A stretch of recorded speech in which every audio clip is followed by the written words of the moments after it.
নমস্কার দর্শকবিন্দু, বাংলার বাড়ি প্রকল্পের ১২ লক্ষ উপভোক্তাদের ব্যাংক অ্যাকাউন্টে প্রথমতম ৬০,০০০ টাকা পাঠানো হয়েছে। ২৮ লক্ষ উপভোক্তা, যেটা আবারও পুনরায় সার্ভে হয়ে ২৮ লক্ষ যোগ্য বলে বিবেচিত হয়েছে। তার মধ্যে ১২ লক্ষ উপভোক্তা টাকা পাঠিয়ে দেওয়া হয়েছে, আর বাকি যে ১৬ লক্ষ, এটাই এখানে প্রশ্ন।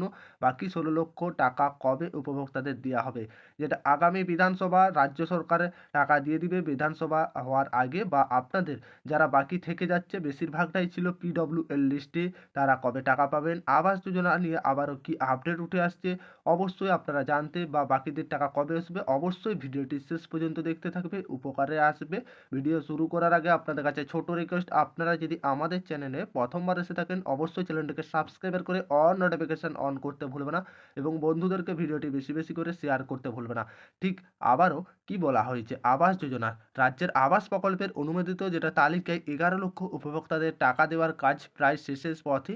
এই অবস্থায় নতুন প্রায় ১ লক্ষ উপভোক্তা এই বৃত্তে সংযুক্ত করার সিদ্ধান্ত নিয়েছে রাজ্য। আপাতত ৮টি জেলার জন্য অতিরিক্ত এই উপভোক্তাদের সংযুক্ত করার সিদ্ধান্ত নেওয়া হয়েছে।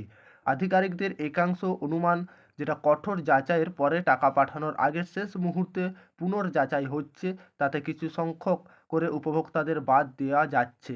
জেলায় জেলায় বেঁচে যাওয়া অর্থে, যেটা কারণের এই অন্তর্ভুক্ত প্রশাসনিক পর্যবেক্ষকদের একাংশের মতে এই ৮টি জেলাকে যেটা আবারও বাছা হয়েছে, যেগুলা রাজনৈতিক সমীকরণের দিক থেকে গুরুত্বপূর্ণ, যেটা আবারও যেটা কঠোর যাচাইয়ের পরে কাঠানো, যেটা আপনাদের যে ১২ লক্ষ টাকা পেয়েছে বা ১১ লক্ষ, এই মুহূর্তে সেগুলো আবারও পুনরায় যাচাই হচ্ছে। তার মধ্যে অনেকেও বাদ যাচ্ছে, যেটা রাজনৈতিক সমীকরণের দিক থেকে গুরুত্বপূর্ণ অবশ্যই এটা। তো আপনাদের যেটা কেন্দ্রীয় বরাদ্দ না আসায় ডিসেম্বর থেকে আবাস উপভোক্তাদের ১১ লক্ষ এবং অতিরিক্ত আরও ১ লক্ষ যাদের বাড়ি ভেঙেছে প্রাকৃতিক দুর্যোগের বা বিপর্যয়ে, বাড়ি তৈরির জন্য প্রথমতম কিস্তি ৬০,০০০ টাকা রাজ্য সরকার নিজস্ব তহবিল থেকে দেওয়ার কাজ শুরু করেছেন রাজ্য। লোকসভা ভোটের আগেই এই প্রতিশ্রুতি দেওয়া হয়েছিল। প্রশাসনিক সূত্রে দাবি, আবাস প্রকল্পের তালিকায় যাদের ওয়েটিং লিস্টে নাম ছিলেন, বা আপনাদের যে লিস্ট প্রকাশিত হয়েছিলেন যাদের ওয়েটিং লিস্টে বা পিডব্লিউএল লিস্টে নাম ছিল, মোট প্রায় যেটা ২৮ লক্ষ উপভোক্তাদের নাম ছিল এই লিস্টে, পিডব্লিউএল বা ওয়েটিং লিস্টে। তাদের মধ্যে ১১ লক্ষ উপভোক্তা তালিকাকে ২০২২ সালে নভেম্বরে অনুমোদন দিয়েছিলেন কেন্দ্রীয়। পুনরায় যাচাইয়ের পরে মোট যোগ্য বলে বিবেচিত হয়েছে ২৮ লক্ষ উপভোক্তা। তাদের মধ্যে ছিল ১১ লক্ষ উপভোক্তা তালিকায়, যেটা ২২ সালে যেটা কেন্দ্রীয় সরকারের, ঠিক আপনাদের বাকি প্রায় ১৭ লক্ষ উপভোক্তাদের মধ্যে থেকে এই নতুন বরাদ্দ দেওয়ার সিদ্ধান্ত নিয়েছে। পঞ্চায়েত মন্ত্রী প্রজুম মজুমদার বলেছেন, উপভোক্তাদের সংখ্যায় যে ব্যবধান তৈরি হয়েছিলেন তা পূরণ করার জন্যই পিডব্লিউএল থেকে কিছু উপভোক্তাদের অন্তর্ভুক্ত করা হয়েছে। মোট সংখ্যাটা যাতে ১২ লক্ষ থেকে যায়, তার জন্য রাজ্য সরকার ঘোষণা করেছিলেন। ঠিক এই রাজ্য সরকার ঘোষণা করেছিলেন যাতে পিডব্লিউ থেকে যায় ১২ লক্ষ বা ১ লক্ষ আরও বেশি। প্রশাসনিক এই কর্তা বলেছিলেন, উপভোক্তাদের ব্যাংক অ্যাকাউন্টে টাকা পাঠানোর আগের মুহূর্তে ফের একবার যাচাই করা হচ্ছে, তাতে সন্দেহজনক কিছু থাকলে তৎক্ষণাৎ যেটা থামিয়ে দেওয়া হচ্ছে।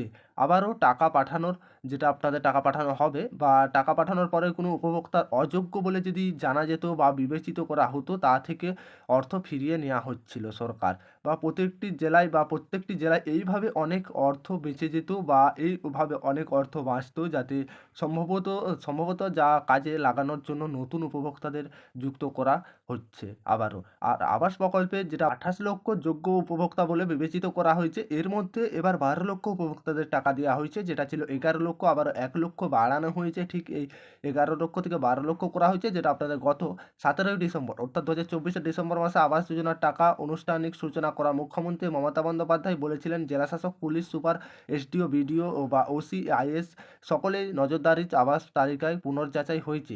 তারপরেও সাধারণ মতামত নিয়ে সেই তালিকা জনসমক্ষে আনাও হয়েছিল।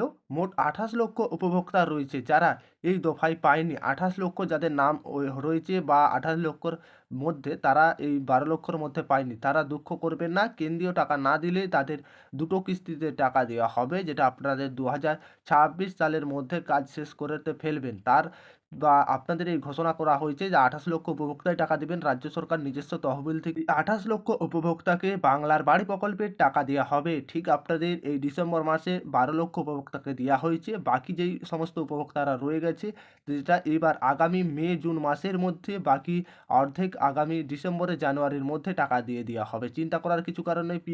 পিডব্লিউএল লিস্ট বা ওয়েটিং লিস্টেও যাদের নাম ছিল বা তারাও টাকা পাবেন। ২৮ লক্ষ যে সমস্ত উপভোক্তা বাকি রয়েছে তারা ঠিক খুব শিগগিরই টাকা পেতে চলেছেন। এই ছিল বাংলার বাড়ি প্রকল্পের আবাস যোজনার আপডেট। আশা করি বুঝতে পেরেছেন।